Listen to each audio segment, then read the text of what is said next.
En ja, na al die jare diskrimineer ANC-beleide sportowerhede steeds teen wit sportkinders en maak quotaspelers van die swart kinders terwille van nimmer eindigende transformasie.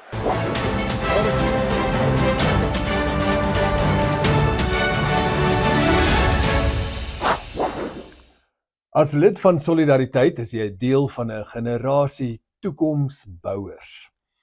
En dit is nie iets om as vanselfsprekend te aanvaar nie. Daar is behoorlik baie afbrekers rondom ons, wat ons nie net op die oomblik kniehalter nie, maar ook daardie toekomsidees vir ons en vir ons nageslag afbreek. Nou hieronder is berigte van afbrekers. Doenig met dinge soos hierdie opskrifte van getuig. Die haatdraandes en moorddadiges soos hierdie, en dan ook soos hierdie, en dan ook die mislike magsmisbruikers. In die parlement of in polisieuniform, ja, ken ons hulle nie al te goed nie.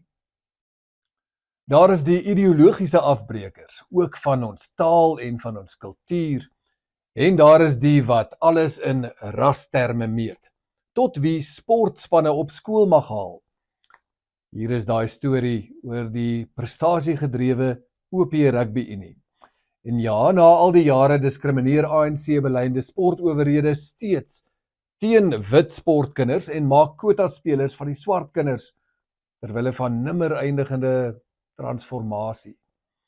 Daar is die wat glo hulle het die morele hoëgrond om rasreëls in wette in te druk, terwyl hulle steeds onophoudelik oor rasreëls van die verlede mor. Oor die impak daarvan op gemeenskappe, gereeld hulle eie gemeenskappe, is hulle maar min gepla. En dan natuurlik die wat so min omgee, dat die wêreld om hulle maar ook kan vergaan. Dis net nog en dit is geld. Daar is nog 'n verdere kategorie, diegene wat die brandbestryders eerder as die brandstigters aanvat, ons het al daaroor gepraat, en dis hetsy oor 'n gebrek aan insig of uit blote moedswilligheid. Oor al hierdie mense is daar daagliks artikels en berigte wat jou op tyd vir nuus lees of kyk vir 'n lang tyd sal onderdruk. Maar dit is die berigte oor die brekers. Teenoor hulle staan die bouers. Bietjie meer uit die kollig, maar hardwerkendes wat weier dat hulle toekomsvooruitsigte deur hierdie einste brekers bepaal gaan word. Hulle bou nie net nie. Hulle boer of beplan of breek nuwe moontlikhede oop met hulle eie gawes en in hulle eie beroepsvelde. So hier is so 'n bouoomlik van die afgelope week. Bo-Karoo opleiding op Urania wat nog werkswinkels skryf vir tegniese rigtings en eersdaags ook vir landboustudente. Jy as bouer kan saam trots voel.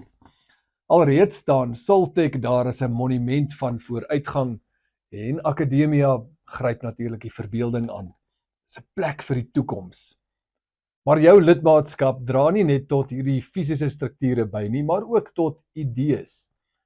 Dit versterk 'n organisasie waar nog meer en nog groter beplan word, elke dag vir 'n toekoms wat die afbrekers eintlik nie wil toelaat nie.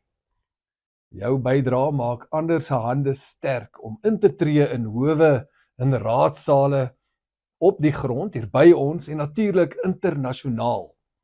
En baie belangrik ook, dit versterk jou eie persoonlike groeiplek hier op tuisbodem, of dalk in jou beroep, hier waar jy moet vasstaan om te groei, miskien sodat iemand na jou dieselfde kan doen.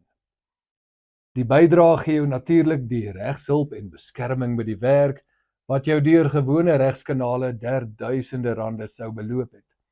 En dit bied jou toegang tot hulpbronne vir jou hele gesin. Gaan kyk daar op ons webtuiste. En dan nog hierdie ook, wat ander half moeilik verstaan. Dit verbind jou aan 'n netwerk van toekomsbouers, wat saam sterker is, om verby die verval te kan kyk na vernuwing, vir nou, maar veral ook vir eendag. En dis tog die perfekte doepa vir die nuusblaaie, wat so deur die brekers oorheers kan word.